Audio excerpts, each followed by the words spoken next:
Delhi police के सामने क्या है बड़ी चुनौती? चुनाव में भी बनेगा मुद्दा, आपने बीजेपी को घेरा। दिल्ली की कानून व्यवस्था को लेकर सियासी माहौल गर्म है। दिल्ली में बढ़ते अपराध का मामला इस बार राजनीतिक मुद्दा भी बन गया है। आम आदमी पार्टी हत्याओं, गैंगवार, रंगदारी, लूटपाट समेत अन्य आपराधिक वारदातों का हवाला देकर लचर कानून व्यवस्था का आरोप लगाती आ रही है। भाजपा के नेतृत्व वाली केंद्र सरकार पर आम आदमी पार्टी हमलावर है, क्योंकि दिल्ली की कानून व्यवस्था केंद्र सरकार के अधीन है। दिल्ली में बढ़ रही आपराधिक वारदातों को लेकर कुछ समय पहले गृह मंत्री ने दिल्ली पुलिस के अधिकारियों को सख्त दिशा निर्देश भी दिए थे। ऐसे में इस विधानसभा चुनाव में राजनीतिक स्तर पर दिल्ली की कानून व्यवस्था अहम मुद्दा है। दिल्ली की कानून व्यवस्था में खामियों, सुधार एवं सुझावों को लेकर पेश है मोहम्मद साकिब की रिपोर्ट। जाम से निजात हो, हर चौराहे पर हो पुलिस। बेहतर कानून व्यवस्था से एक सुरक्षित माहौल मिलता है। ऐसा नहीं है कि दिल्ली बीते वर्षों में कानून व्यवस्था को बेहतर बनाने के प्रयास नहीं किए गए, लेकिन ये पर्याप्त नहीं है। लोगों की अपेक्षा है कि शहर अपराध मुक्त हो, जहां लोग बेखौफ होकर रह सकें, उद्यमी निवेश कर सकें, अभिभावक अपने बच्चों को बेहिचक बाहर भेज सकें, महिलाएं बिना किसी डर के कहीं भी आ जा सकें, शिकायत पर त्वरित कार्रवाई हो। स्मार्ट पुलिसिंग के लिए नई तकनीक, software, data analysis, intercept system, drone और आधुनिक वाहन उपलब्ध कराए जाने की आवश्यकता है। हालांकि दिल्ली पुलिस इसमें काफी आगे है, लेकिन और सुधार की जरूरत है। कानून व्यवस्था को मजबूत करना चुनौती।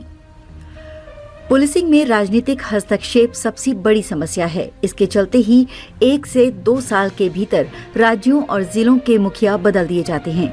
केंद्र सरकार से ऐसा कानून बनाए जाने की अपेक्षा है जिसमें किसी भी राज्य या जिले के मुखिया को 2 साल से पहले बदला न जा सके, ताकि अफसर कानून व्यवस्था को लेकर शहर या राज्य के लिए योजना बनाकर और उसे लागू कर सके।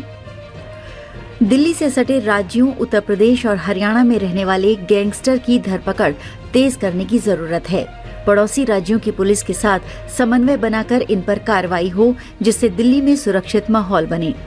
इसके साथ ही विदेश में बैठे अपराधी दिल्ली में अपने गुर्गों के जरिए वारदात कराते हैं। इनकी धरपकड़ के लिए विशेष प्रयास करने की जरूरत है। उत्तर प्रदेश, हरियाणा और दिल्ली पुलिस के अधिकारियों की लगातार समन्वय बैठकें होनी चाहिए। नियमित मीटिंग के साथ ही निगरानी होनी चाहिए। दूसरे राज्यों और विदेश में रहने वाले बदमाश पकड़े जाएं। महिलाओं के खिलाफ अपराध की त्वरित कार्रवाई करना दिल्ली पुलिस की प्राथमिकताओं में शामिल है।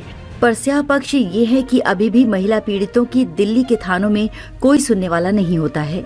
पिछले 25 सालों में गृह मंत्रालय दिल्ली पुलिस को पब्लिक फ्रेंडली बनाने की दिशा में प्रयास कर रहा है। कई मौकों पर केंद्रीय गृह मंत्री दिल्ली पुलिस को पब्लिक फ्रेंडली बनाने की नसीहत दे चुके हैं, लेकिन अभी भी महिलाएं शिकायत दर्ज कराने के लिए थाने तक नहीं पहुंच रही हैं। महिलाओं के विरुद्ध अपराध पर की जाए त्वरित कार्रवाई। पुलिसिंग के दौरान कामकाज में निष्पक्षता लाने की काफी जरूरत है। इसके लिए कठोर कानून बनाना चाहिए। जेल में बंद किसी आरोपित को अपने स्वजन के इलाज या बेटी की शादी के लिए पेरोल नहीं मिल पाता है, जबकि खतरनाक अपराधी गैंगस्टर पेरोल लेकर न सिर्फ बाहर घूमते हैं, बल्कि आपराधिक वारदात को भी अंजाम देते हैं। यदि कानून में ऐसे प्राविधान कर दिए जाएं, जिसमें गैंगस्टर को आसानी से पेरोल न मिले और इतनी सख्ती न बरती जाए,